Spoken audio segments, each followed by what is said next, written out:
प्रदेश सरकार जो कांग्रेस पार्टी की है, इसमें हर काम में एरर नजर आ जाता है और बड़े आराम से जो उपभोक्ता हैं उनको कह दिया जाता है कि सिस्टम एरर है।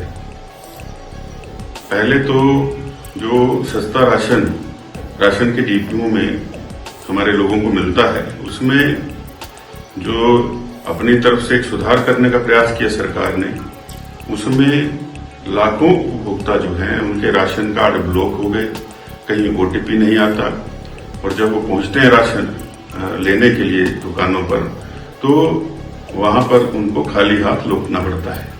और इससे न केवल उपभोक्ता परेशान है बल्कि जो हमारे 5000 राशन डिपो होल्डर हैं उनको भी परेशानी का सामना करना पड़ रहा है।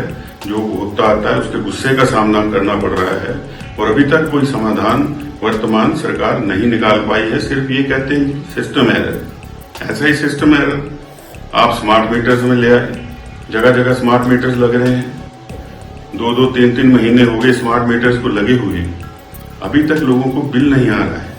और जो प्रीपेड हैं उनको रिचार्ज कैसे करना उसका कोई सिस्टम नहीं है। जब विभाग से पूछते हैं, कॉरपोरेशन से पूछते हैं तो कहते हैं ये तो सिस्टम में एरर है। तो धरातल पर आप ऐसी चीजें क्यों उतार दे रहे हैं जल्दबाजी में कि जिनको पहले परखा ही नहीं गया ताकि इस तरह के एरर ना आए, जो आम जनता है वो परेशान ना हो। और आम जनता को तो इस बात का भी बोझ पड़ेगा जब आप 2-3-4 महीने का बिल इकट्ठा दे दोगे, कोई दे पाता है कोई नहीं दे पाता है।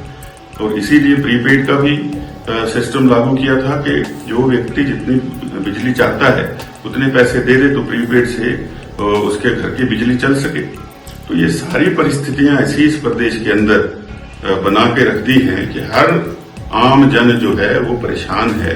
और जब वो अपनी ही इन रोजमर्रा के कार्यों से परेशान रहेगा तो अपने दूसरे काम कब करेगा। और डिपुओं की ऐसी हालत है कि वहां राशन कार्ड के एरर को तो छोड़ दीजिए, जो उसमें सप्लाई आ रही है, चाहे तोता छाप तेल आ रहा है, चाहे नमक आ रहा है, चाहे दालें आ रही हैं, और उसके अंदर क्या मिल रहा है, मरे हुए चूहे मिल रहे हैं राशन के अंदर।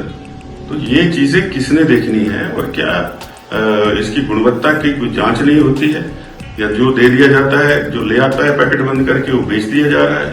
तो लोगों को क्या खिलाना चाह रहे हैं? 3rd ग्रेड का खाना जो है वो डिपुओं के माध्यम से हिमाचल की जनता को खिलाना चाह रहे हैं। मेरा ये मानना है कि अगर नहीं हो पा रहा है तो ये किसी और एजेंसी को काम दे दीजिए जो कि कम से कम अच्छा भोजन हमारे प्रदेश की जनता तक पहुंचा सके, क्योंकि अच्छे भोजन से ही व्यक्ति का शरीर स्वस्थ रहता है। और कई स्टडीज अब ऐसी आई हैं कि अगर गुणवत्ता भोजन की ना हो तो कई गंभीर बीमारियां लोगों को हो रही हैं। तो क्या इस प्रदेश की आने वाली नस्लों को बीमार करना चाहते हैं शारीरिक रूप से?